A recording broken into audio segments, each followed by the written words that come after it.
G'day guys, welcome back to my channel. My name is Wildcard. Six Nations is underway. Wales versus Ireland. First game, first up Six Nations 2022.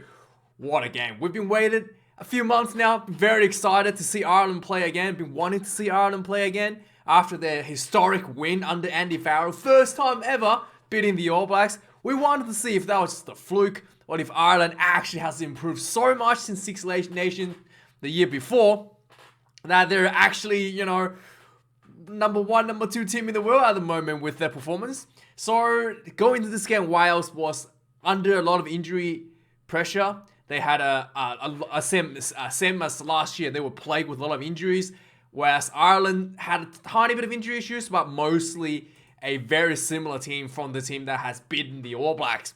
And sure enough, as expected, the Irish team managed to pull up a quite big, convincing win over the Welsh. The game overall was, I would say, probably from the Irish perspective, they probably could have wanted to score a bit more points considering the dominance the Irish had over the Welsh over the entire game. But overall, the performance has been just about as good as you can possibly ask from the Irish side. Everything you wanted to do was done. Everything you wanted to achieve was achieved. Bonus point, big win. Was almost a shutout, except for a tiny mistake at the end for Wales to get some points on the board. But overall, the execution could be polished up a little bit. But overall, it's like absolute tremendous effort from the Irish team to quite convincingly dominate a Welsh side. Once again, this game showed how good Johnny Sexton, the greatest Irish fly half ever, was for the Irish team. When Sexton was on the field, the Irish attack was smooth, the Irish attack was calm, the Irish attack was structured. Literally in the second half, as soon as Johnny was subbed off, and this is no disrespect to Joey Carberry, the leadership on the Irish side just seems to it's almost like a light bulb switched off. The Irish still had that attacking, still had that, that go forward momentum, still had that fast ball in the breakdown, but they were not able to execute that last bit without Johnny on the field. And as a result, as soon as Johnny came off, Ireland wasn't able to score in the second half. And it's quite noticeable how important Johnny Sexton was in the Irish jersey. Also, Gibson Parks, another player who's played exceptionally well for Ireland's side. And there's something that I did notice with the Irish attacking patterns. There's a lot of direction coming out of Gibson Parks there's a lot of, attacking changes in attack directions constantly out of the Irish side, which makes the defense really hard to read. And that's one of the reasons why the Irish were able to find a lot of defensive holes in the Welsh side. There were so many times where, you get the ball out of Gibson Parks, and out of nowhere, you're just not expecting it, suddenly he switches the attacking side, goes to the blind side, and the Ireland makes a break, and then when there's and again a couple phases later, again the attacking side attack is switched again. So there's no, normally you will see a team try to exhaust the space in one direction before going the other direction and try to draw the defenders. With the Gibson Parks, he's able to spot a defensive, inconsistencies, defensive, I wouldn't say holes, but just simply inconsistencies in the defensive reshuffling as the play goes on. And a lot of times he's able to see that inconsistency in the blind side more than I think a lot of the players are able to. So there's a lot of switching back to the blind side, switching back and forward, and able to find a lot of space for the Irish attack. And once again, the Irish forwards were able to link up with each other quite well. The backs were able to link up with the backs, and forwards were able to link up with the backs. So there's a lot of forward momentum, extremely quick breakdowns once again by the Irish side, Irish forwards. The Welsh side were not able to slow that breakdown as they wanted for the full duration of the game. They were able to do a little bit better in the first half. Second half was completely one-sided. There's a very clear understanding on the Irish side of everybody's role, and everybody seems to understood how to link up with each other as well. And as a result, the Irish attack was just absolutely beautiful to watch. For the Welsh side, not too much to be said. In the first half, they did quite well to hold off the Storm, holding the Irish side only 10 points behind. So it was looking like, maybe the rain and, the Welsh is coming out and trying to, potentially setting themselves up for an upset if they stay close. But second half, the game just completely slipped away from the Welsh side. Josh Adam in the outside center position maybe didn't pay off for the Welsh side as much. There were times Josh Adams was playing like a winger. The times he was playing at fullback positions. There were times he was playing at, obviously, outside center, what he's supposed to. It is a bit over the place. And also the defense might be a bit of a problem there as well, having Josh Adams. There seems to be a bit of the communication issues, especially in that 13 and 14 channel in the outside, or maybe you would say like in between the outside center and the wing. So there seems to be a bit of a defensive issue there, and in fact quite a few missed tackles will happen there, leading into tries as well. So something that the Welsh side needs to be looking at. And in terms of the forward pack, the line out, the Ireland did a lot of the mauls. The Wales were able to stop some of the mauls, but also giving away a lot of penalties. A lot of discipline issues out of the Welsh side. But overall, if you're an Ireland fan, you got to be pretty happy. That was quite a good performance, as everyone kind of expected and wanted to see out of this game. Overall, 4 tries for Ireland, 2 for Conway, 1 for Bundyaki. Only 2 minutes into the game, and it looked like the game was gonna blow out of the water for the Wales side. And then they kind of like held on till the second half when things kind of gone awry. There was a yellow card in the second half, and that's where this flurry of tries started in the second half, kind of, when Josh Adams got yellow card for a shoulder to Johnny Sexton, which I was like, ooh, I was a little bit scared for Johnny, as it looked like it could have clicked him in the chink a little bit. And then Johnny Sexton kicking was 3 out of 4, missed only 1. All the kicks were quite difficult because I think all the tries were scored. Yeah, all the tries were scored near the edge. So he had to kick this from an angle for all of the kicks. Only missed 1. Got 1 penalty goals for Ireland. And for Wales, there was pretty much very limited opportunities. A lot of small mistakes, squandering their chances. All the way till the end, Basham was able to score a try with an intercept. And I was also probably because Ireland being a bit over, switching off a little bit after, kind of knowing that they're going to win the match. So overall run meters, 500 to 202 for Ireland, 134 carries to 89, 21 defenders minutes to 10. Let's have a look at the turnovers conceded, 18 to 16. And this is both to do with just work rates at a breakdown and also just little handling mistakes, mostly out of the Ireland line, resulting to the turnovers. Same with the Welsh side. Tackles, 107, 10 missed tackles, a really good percentage, less than 10% missed tackles. The Welsh, I thought the Wales had more missed tackles than this. 194 tackles made, 21. It's also just about 10%. But it felt like to me there was a lot more tackles, especially in that period where Josh Adams got a yellow card. It seems the Ireland was just seemed to be running through people left and right. Kicks in play, 23 to 14. Ireland has the kicking game beaten quite convincingly. 1 missed conversions. Ireland missed a few penalties for Johnny Sexton once again in the first half. And finally, the set plays lineouts, 4 lineouts lost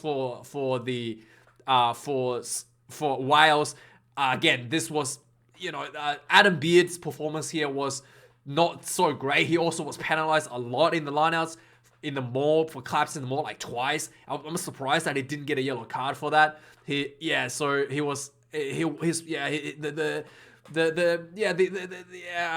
Without Alan Wynne-Jones, the Wales 4-pack is definitely missing a little bit of organization there.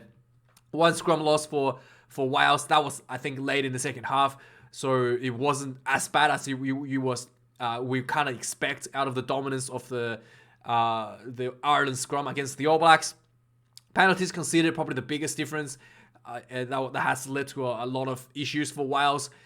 Only 6 penalties given out for the Irish side. Extremely disciplined, extremely clinical. Whilst there was 14 for Wales and 1 yellow card. So let's quickly go over the overview of the tries. So only 2 minutes in, Ireland were able to score on the board, getting a penalty for a line out that was just, I think, inside the Wales 22. The liner comes in for a more pretty standard play. Ireland just like calmly start building phases towards one side. And like I said, they've been doing this again and again and again throughout the game. Gibson Park goes in there. There's still like, 10, 15 yards left towards the open side. Suddenly gets the ball, decides to go to the blind side. As he kind of notices that the Wales blind side was a little bit discombobulated, maybe a bit disorganized. Switches out to the blind side. Quick hands, a bit of a loop under. The Wales try to do a bit of rush defense, bit of a loop behind. And then there's a long pass from the new player, Aussie debutant, Mac Hansen to Bundyaki, goes in for a try. Like there was like nobody in front of him, just a big open space in front of him. Just a quick switch like that, just easy as that. Ireland gets in for the first try. And then for the remainder of the first half, actually, Ireland was able to, the Wales were able to diffuse a lot of the Irish pressure. Ireland had a few penalties. Johnny Sexton missed 2 penalty kicks and got only 1 in the 20th minute. And, going to second half, you're kind of thinking, Wales is in this. Only 10 points behind. 1 try even in the first 2 minutes seemed to be probably just a bit shell shock coming out of the watersheds, coming out of into the Aviva Stadium. You're nervous, but maybe Wales is in it if they're able to build on that, try to get the game rolling. However, coming in the second half, Ireland was the one seems to be under the pressure, putting on the pumps and really start building a lot of strong phases. Took 3 minutes in the second half, kind of like the first half. Ireland came out in a flurry. They were able to exploit the defense left and right in the Welsh defense line. And once again, a lot of the switching attack options, a lot of like good forward linking. I think it was Van der Fleer ran through a massive gap that led the Ireland side into the Welsh 22. And then there was a lot of building left and right attacking, switching attacking options left and right, leading the Ireland getting really close. Eventually, the Wales defense was just scrambling for the ball. Wales throws the ball out wide, and then there was literally 4 or 5 defenders out wide. Throws the ball out wide to Conway, and then there was literally 4 Wales defenders running one direction, suddenly turning back. So there was a lot of people there, turning left and right.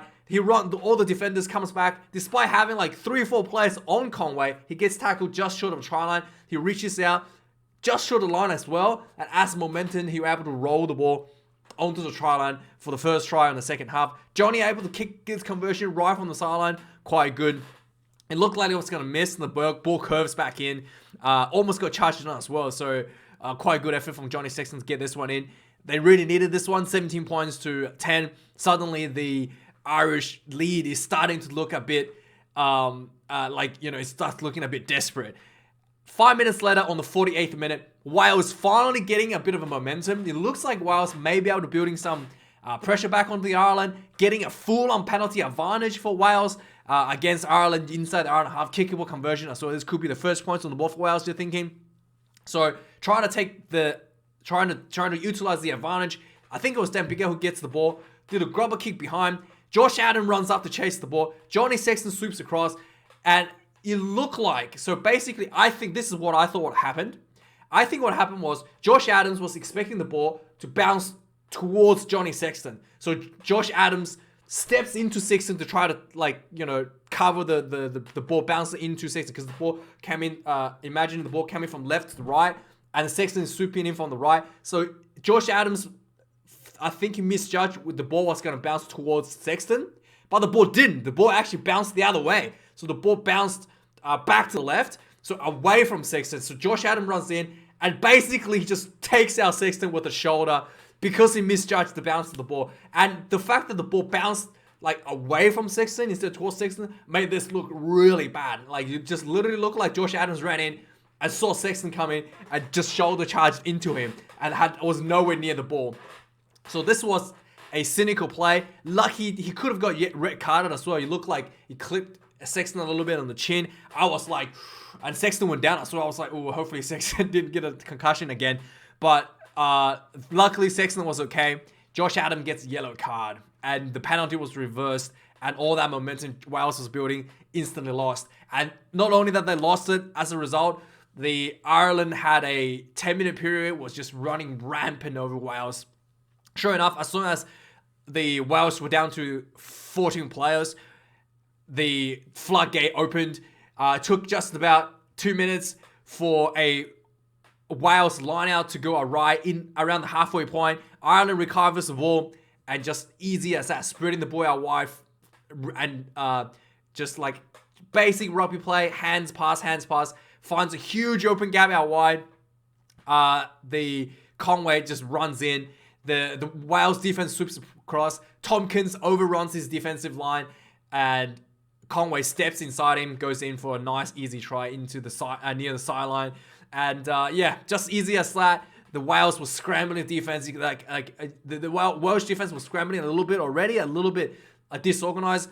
With Josh Adams missing, it was even more noticeable that the defense was absolutely scrambling. Let's quickly get this done now. And then after that, on the 59th minute, Ireland was just completing in dominance over the next 10 minutes or so. On 59th minute, there was a lot of line-out pressure from Ireland, and Wales was giving away penalties again and again in the line-out in the breakdown. Smooth execution once again from Ireland for following multiple infringements in the line-outs. Basically, once again, the Irish defense was starting to look non-existent. Gary Ringrose basically finds himself again out wide open with no one in front of him, like hardly anyone defending him, as Ireland piled a few faces near the try line. And yeah, Ringrose goes in for the Ireland's third try. Conversion missed by Johnny Sexton. And then Johnny Sexton gets off the field.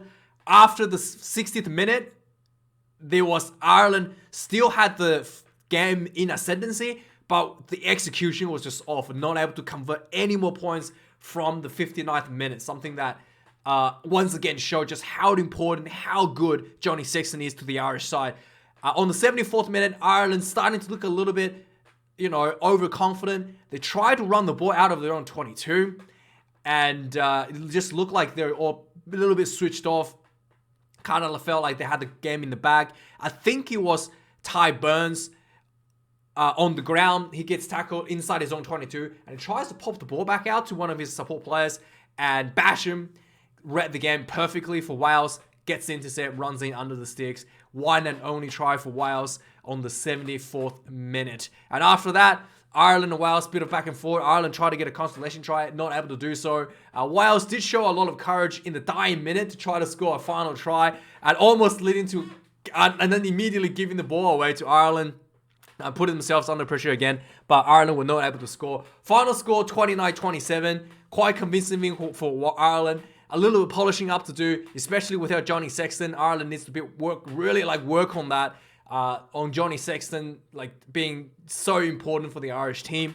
And yeah, that's the game, guys. Let me know your thoughts. Thank you for watching this video. I gotta go watch England versus Scotland now. Thanks for stopping by. Cheers.